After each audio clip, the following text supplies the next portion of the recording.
For this episode of the Mission Enlightenment Project, I was lucky enough to speak with Mark Lewis from Arukah Global. Founded in 2015, Arukah Global exists to be a catalyst for restoration through relationships in communities struggling with devastating effects of poverty. The organization's founder, Mark Lewis, has taken multiple trips a year to Ethiopia since his efforts began nearly 10 years ago. Throughout the years, Mark has established many relationships with organizations in country, and in part, thanks to the support of Arukah Global, these organizations have brought an abundance of aid and restoration to those in need. Further than relationships with organizations, Mark has cultivated relationships with people, and through that, hearts have been touched, bonds have been created, friendships have grown, and love has developed. For Mark and those who have joined him in his efforts with Arukah Global, these deep connections that were formed make the challenges and crises currently facing Ethiopia an unbearable affliction. The anguish worrying about the close friends of Arukah Global has never been higher, as the suffering in Ethiopia has been vastly impacted by the global shutdowns, but Arukah Global will continue to persist in their support of those in need. Mark was kind enough to sit down with me and discuss the history and mission of Arukah Global.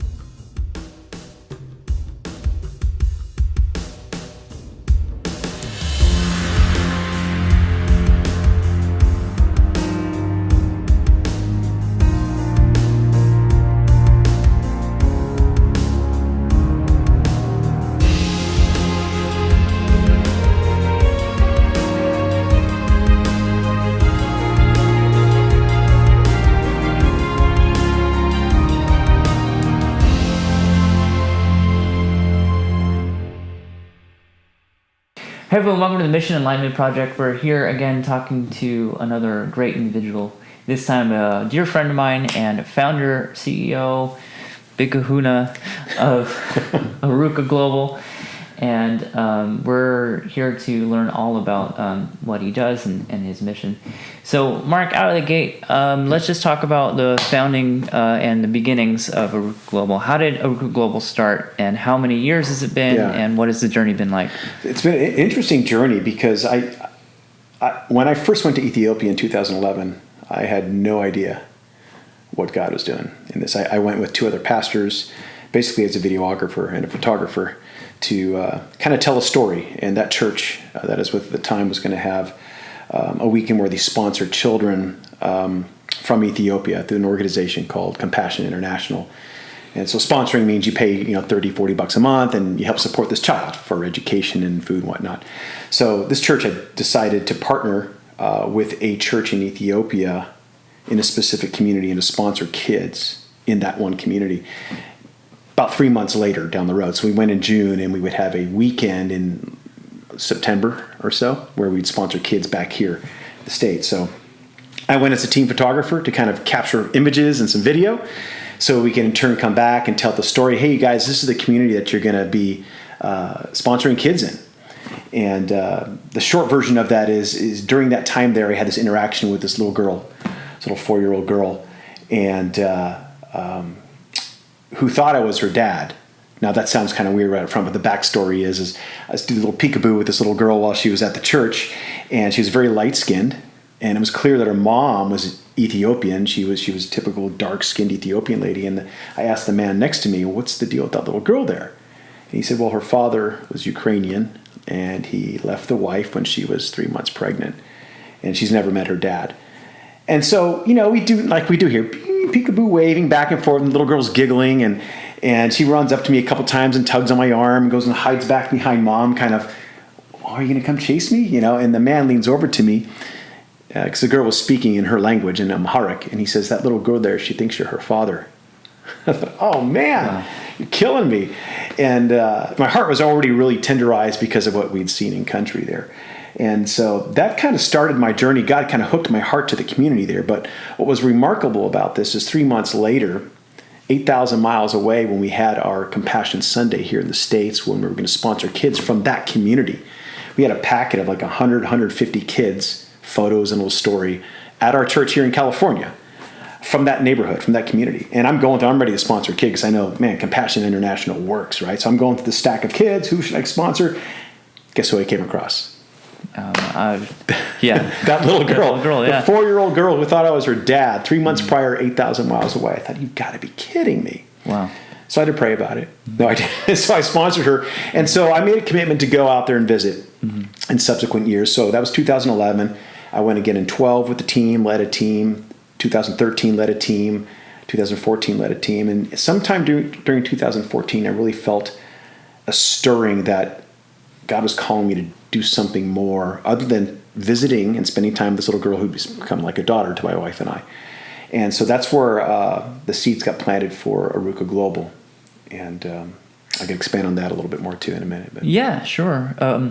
So it's been 10 years of trips out there now. Yeah. We mentioned around 2014, beginnings of Arukah Global. Yeah. At what point in your heart were you saying, like, what was the main reason why you decided to go on just trips to an organization? Yeah. So, like I said, I felt like there's even this little girl. I love her, and it's been 10 years now. She just turned 14. I can't believe it. Mm-hmm. And her and her mom are like family to my wife and I. They're dear friends. She's my daughter, and she's my wife's extra child. So, and her mom's is like a sister to my wife. Just really sensed there was something more that God's calling us to. So as I started praying through it and doing some research, one of the things I learned was that about 10% of the women in the larger cities of Ethiopia are caught up in the world of prostitution, and their children are obviously adversely impacted by that. And then also education was a real struggle for impoverished families. So I thought, okay, that's it.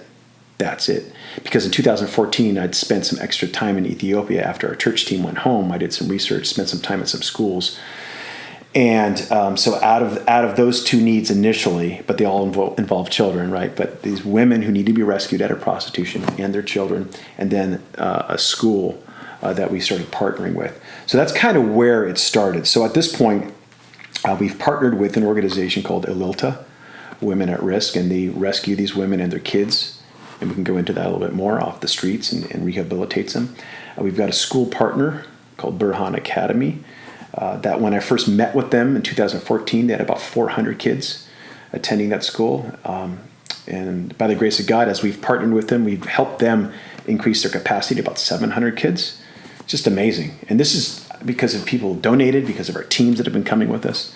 And then there's another organization called the Child Development Research and Training Center. And again, you've seen all these places because you came on a trip with us. Mm-hmm. And they're the foremost child advocacy training organization in the country. And maybe the continent. Yeah, maybe the continent, yeah. Mm-hmm. And so we're privileged to partner with all three of those organizations at this point. Yes. And you were talking about a little bit with how much Burhan has grown. Yeah. But that's not to say that the other organizations and schools you've supported haven't grown also, to highlight Ililta. Yeah. 2015 when you were first starting with them, I'll just say they didn't even have a toilet. And now they have a building, much of which thanks to the support you've provided them. Yeah. And there have been some major victories with Ililta even this year. Yeah, there have been. So in that same vein, I think it's great to highlight these victories while also establishing that a lot of people think when you have an organization that does mission work, all there is trips. Yeah. And all there is you have fundraising campaigns every year for just getting a group of people over to Africa. Right. But I think you're a great example of why that's not the case.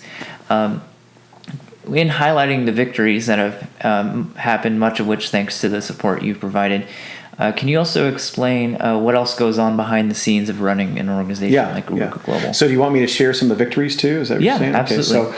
Okay, so remind me about that second part of that question. Sure. Because I will squirrel off here. So, sure. So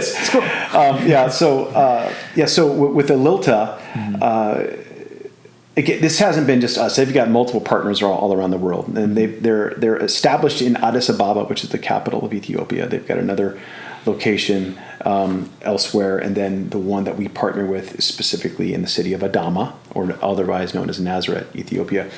And when we first started partnering with them, they were renting a building. It was beautiful, really great setup there. And eventually, they were able to purchase and build their own building. And we were fortunate enough to be able to resource that to some degree and help build the physical structure of that building, which is really important, because what they do at that location is they use that space for classrooms, for counseling for the women, for career training. So if a woman comes off the streets as a prostitute, she needs to have some other work to do, right? So they teach them various different skills, help them start a business or what have you. Also a place for daycare for the kids during the day, the little ones, and also a place where the kids get prepared for school.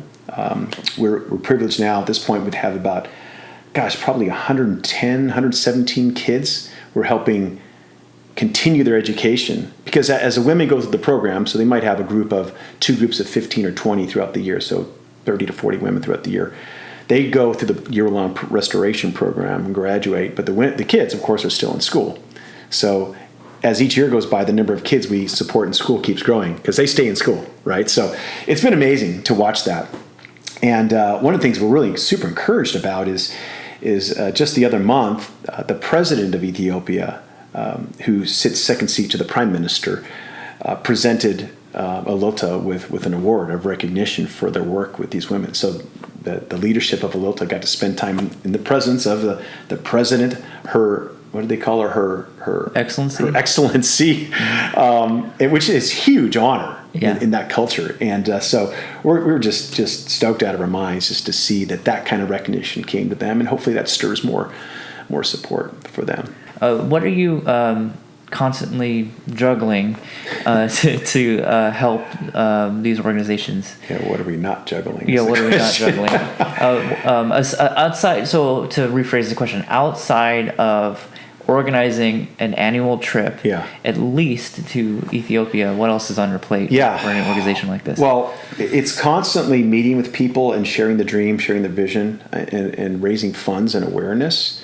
And that's a real challenge, because to go in and just ask for money, well, there's so many great charities out there who absolutely need and deserve funds, and everybody's got a heart for something different. So a big part of my role is to try to convey what I've experienced and what team members have experienced, and share that vision with potential donors, and trust that God's going to attach it to their heart.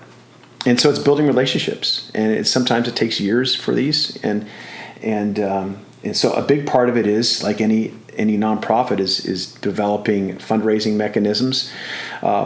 One of the ways that we got to kind of do that in a fun way right at the beginning of the pandemic was to start roasting coffee. And Ethiopia is the birthplace of coffee. Some of you don't know that, but now you do. And it's amazing. As you know, the coffee there is epic. But I thought, wow, what if we can somehow start roasting coffee as a way to bring awareness to what we're doing in Ethiopia? So we actually started roasting coffee right there. So we have Arukah coffee. And we don't sell coffee, but we give it away as thank yous to donors. And we don't have monthly coffee subscriptions, but we do have people who sign up for monthly donations. So as a way to thank people for their monthly donation, we send them monthly coffee. And so people can see that on our website. Just go to arukahglobal.com, and there's a coffee partners link there. You could probably put that across the bottom of this video. Yep. But that's a great way to do this. And we find, and this is what's so great, most people love coffee, and if you don't, we're praying for you. But it's most households, if it's a couple, they'll go through a couple bags a month. Yeah. So if you go into a Starbucks or Pete's or Phil's, you can spend about $20 a pound depending on the coffee. Yep. We'll take a $20 donation for a bag, and if people are at a distance, we ask that they do 2 bags, because 40 pounds allows us to ship it, still keep a little bit for the ministry. So that's been a really fun way to raise funds. Another element of the logistics side you were talking about is keeping engaged with our partners overseas. So there's a lot of WhatsApp calls, video calls that way, sometimes Facebook Messenger calls. It's imperative that we maintain relationships with our partners not just to have that relationship, but so that we know what's going on there, what their current needs are, but also how has the support of our donors and our organization been continuing to help them out, right? So that's a big part of it. Yeah, definitely. Quick tangent. This is the best coffee I've ever had. I didn't pay him to say that. Didn't pay me to say that, but honest, I know the source of the coffee, and I will say we transported a lot home with us when I was overseas with you, and you didn't have to drink the coffee. It was just a little bit was in my suitcase. Just open the suitcase, give it a whiff. That's glorious. Yeah. It's true though. Very true. Yeah. And what's fun with this too is we don't only roast Ethiopian beans. We roast beans from all around the world. Like this is a batch right here from Panama. So Honduras, Panama, Ethiopia, Rwanda. It's awesome. International coffee goodness. Yes, excellent. So supporting places from all over the world and supporting Arukah Global and their coffee. So I think it's important to mention that a lot of people, their lives were interrupted in 2020. What? Well, the thing that the thing that shall not be named. Like here in the States, it's been very difficult for us with our economy and people working and everything. But overseas, they've been greatly impacted. So there's two aspects to this. One is, of course, it makes it very difficult now to get to Ethiopia, but also Ethiopia has been in great turmoil. So first question in this vein of things is how has the thing that shall not be named we can say it. How is pandemic? Yeah, how's the pandemic? How has the pandemic affected your efforts and your mission work over there and your organization? Yeah, it's been challenging because one of the things that is a catalyst for my heart and for my wife's heart as we run this organization is taking teams every year. And we usually take a team of 12 to 15 people, and it's a joy. And we take 6 months of the year leading up to a team trip, and we meet once a month with that team, and we train them, and we coach them, and build this tight relationship, this tight family, and you've experienced this. And then we go, and we get to see people's lives get rocked. God just turns their lives upside down. It's remarkable, and it's a privilege to do this. We haven't been able to do that for the last 2 seasons because normally we go in the fall. So we're just finishing off 2 years since we went on our last trip in 2019. And we've got a team, we call it our team in waiting now, a wonderful team. We're so excited to go with them, hopefully next summer of 2022. And, but we were ready to go or planning to go summer of 2020, but that all got put on hold. So that's been a real challenge for us on this side, just for our hearts, just to help keep us motivated and excited about what we do over there. But then on a practical side of it too is when you have teams of 10, 15 people, they also bring donors and support and new eyes and hearts that help support what you do. Well, that hasn't been there, and so that puts a little more pressure on myself to kind of be the one going out and doing that. But again, I have to trust this is not my nonprofit, right? This belongs to somebody else, and I got to trust God in that process. And He's been amazing in providing for us and encouraging us along the way. So that's been one challenge on this side. Over there, it's been incredibly challenging because here we've got all sorts of resources to help people out. We've got this economic stuff, whether you agree with it or not. We've been getting a lot of help here. If you're in hard times, that doesn't happen there. And people say, "Well, why are you helping in Ethiopia?" I say, "Well, for the most part, we have options here. Not everybody, but for the most part. Well, their option there is death. Yeah. In a lot of developing countries. So one of the things that got hit pretty hard there was the economy, and inflation's just gone through the roof. And so we had these women who've been rescued off the streets. They're trying to start off new businesses. Now everything's put on hold. You're in a third world country, developing country. Everything's put on hold. What do? It's real easy for that woman to slip back into prostitution to feed her kids. No, wasn't her career dream, right? It's out of necessity. And so one of the things that we have been able to do because of the generosity of our donors is to provide monthly groceries for these women on a regular basis through Alilta. So that's been absolutely literally life-saving for these women and these kids. So that's been one element of that. That has been a real big challenge. Another element is both our school partner, Alilta, and the CDTRC have all struggled with salaries for their teams because donations have slowed down for obvious reasons. So we've been able to supplement some of that. I mean, this is remarkable to me. We're a small little organization compared to some of these other nonprofits, but by God's grace, we've been able to help provide and supplement some of the salaries for these organizations, while still helping them move forward with their vision. They've all kept doing stuff. The school continues teaching the kids. They've had to stagger their classroom days. The teachers are working Monday through Saturday now, because the kids go every other day, like Monday, Tuesday, or Monday, Wednesday, Friday, then Tuesday, Thursday, Saturday. Teachers are working more, not making any more, probably making less. Alilta continues to work with the kids. The Child Development Research Training Center, CDTRC, continues to train adults to raise up the next generation. They're also helping with crisis intervention right now with some of the fighting that's going on. So the pandemic's brought a lot of challenges about. And so we're hoping and praying we get to go this next summer. Yeah, I'm hoping and praying as well. I think it's just important to mention really quick about these organizations that you support. Those who are involved in these organizations are also operating similarly to an organization in the United States, not known for making a lot of money, usually involved with a lot of self-sacrifice and time being given. Yeah. And I'll just say, having been in country with you in Ethiopia in 2019, it was a great experience, but it was really evident to me that the people who were working in these organizations are really devout Christ lovers and pour their hearts and souls out for those who they're supporting. Yeah. They're all in. I mean, they're all in with Jesus, yes. but they are all in with the organization. Yes. And I've heard stories from the man who runs the school, this wonderful man named Masele. Actually, he volunteered to run it for about 6 months. Yeah. Happy belated birthday, Masele. Yeah, there you go. And that was 11 years ago. Yeah. He still does it. Mm-hmm.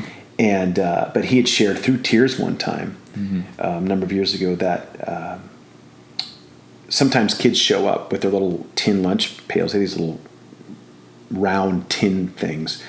They put their lunch in, and a lot of times a child who's in really, really dire straits, and they serve the most impoverished kids in the city, but some are worse than others. It's a shame thing there. If you don't show up with food, it's a shameable thing. So they'll bring their lunch pail and kind of sit off to the side and pretend they have lunch. And he just broke down in tears telling me about this, and as did the rest of us. And he says, but in that situation, the teachers will literally take money out of their pockets that don't have anything in it anyways and buy lunch for these kids. So they are vested. They are in very much, fully committed to what they're called to do. Yes, definitely.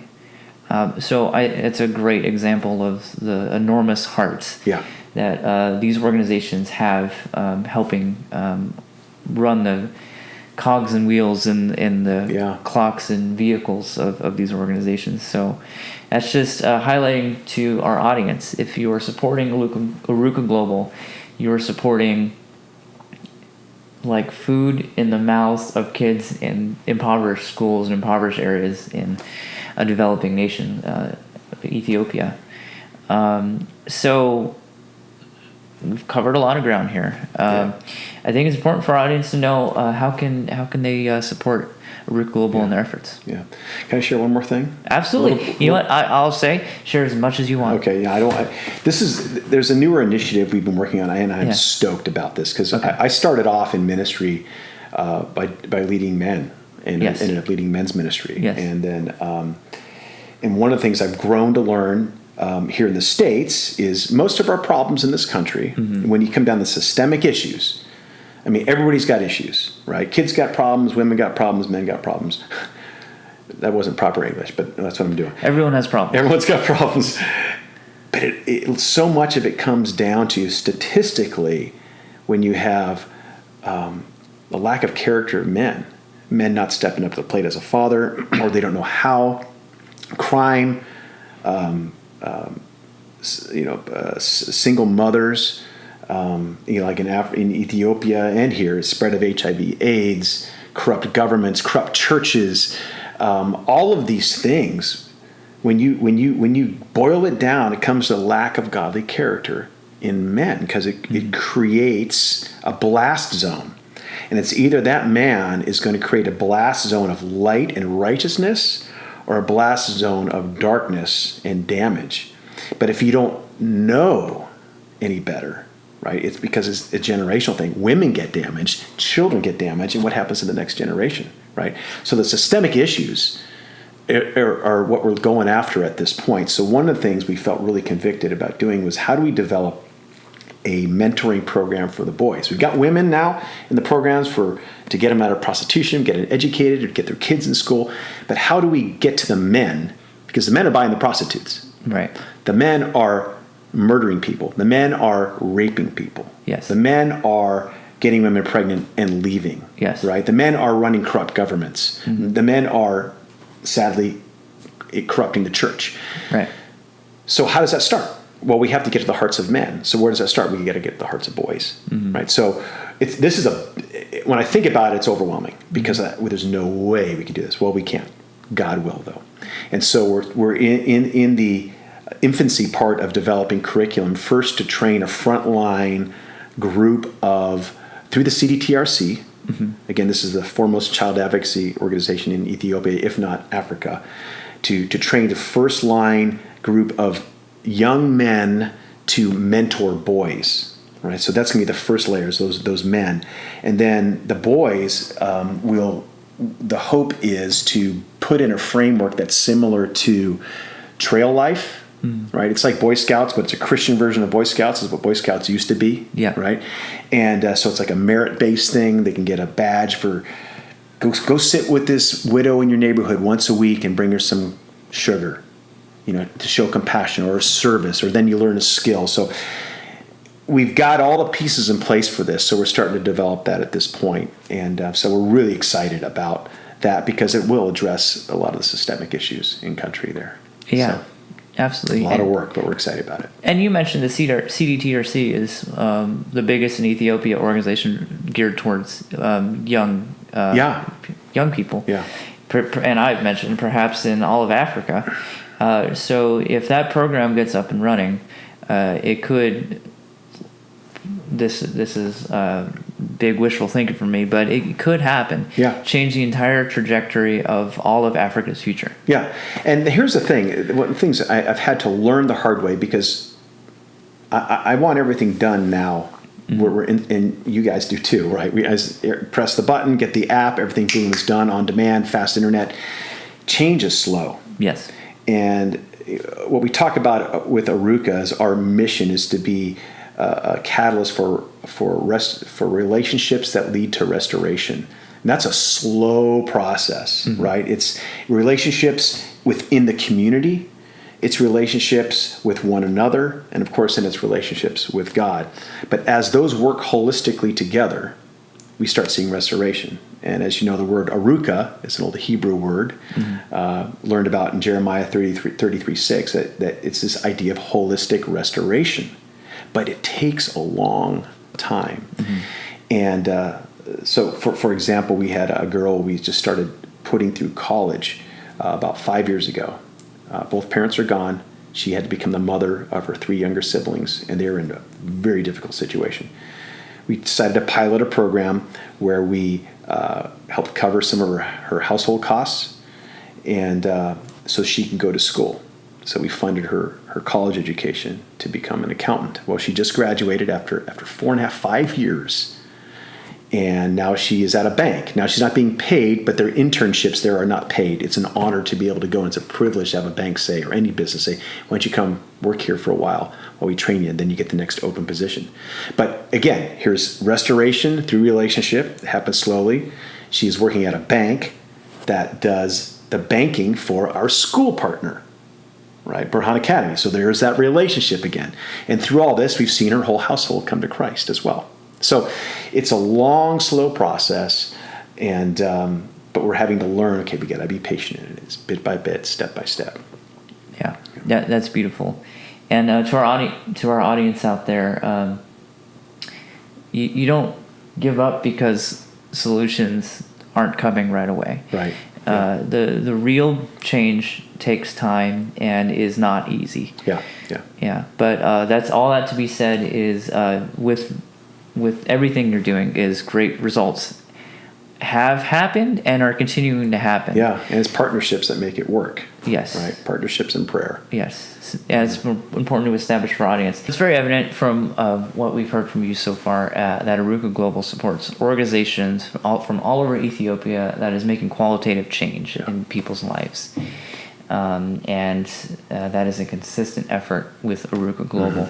How can people in our audience support Arukah Global and their efforts? Yeah. Well, if you're a praying person, pray, especially coming into this season. There's so much turmoil over there right now. Pray for that country, and then just pray for guidance on our side of things, for wisdom as we kind of work through how do we re-engage with our team for this next summer. So that would be up front. And if you feel compelled to explore what it might look like to be on a trip with us, we'd love to have you come along, or at least have that discussion. You can go to our website and you can email me directly from there. I think there's a form on the site too where you can explore what that might look like, or just go ahead and send that out to me there. So that may not sound like support, but having team members is a huge support because we love taking people along with us. But just practically speaking, coming in the end of the year is really when we do our strongest push for funding. A lot of people are looking for a potential tax break or whatever it might be, or some people are just feeling like, hey, it's Christmas, man, I want to give. So you can give to us. But again, we know there's so many great charities out there to give to. We would be honored if you chose to partner with us somehow at the end of the year. And again, you can do that right at our website, at our giving page. I'd say lastly, consider being one of our coffee partners. This is the kind of stuff we're looking for: sustainability and fundraising. So when people sign up for a minimum of $40 or $50 a month donation, that is sustainable for us. We can kind of start predicting the kind of funds that come in, and then we can kind of set up our programs and funding and our budget accordingly. And then we love to send this out to you on a monthly basis as your monthly thank you. And you'll get coffee from all around the world. Again, it won't be just Ethiopia. Often you'll get a bag from Ethiopia, but then some from another country. But we love sending that out. So those are just a couple ways. And if you want to ask some questions, fire an email off to me. I love to engage and have conversations about what we're doing out there. Yeah, feel free to go there anytime. And if you missed his description of the link, it'll be in the description below this video below. So please feel free to click away and go on over there and support Arukah Global and their efforts. Yeah, that being said, Mark, it was an honor to... Yeah, great to hang out with you, man. I love doing this. Yeah, it's been great, Mark. You're a wonderful friend of mine, and I will say going to Ethiopia was a life-changing experience for me, and all in a good way. He's a fantastic host and leader on a trip, and if you've ever... felt a fear of going overseas, he's a great person to take you with him to change your life for the better. We won't make it scary. We won't make it scary. He only cried a couple times. But all for good reasons. All for life-changing experience. No trauma involved in country. Yeah. Mark, thank you very much. Appreciate you, bro. All right. Appreciate you. Right. That's it for this episode of the Mission Enlightenment Project. We'll see you guys in the next one. All right. Thanks.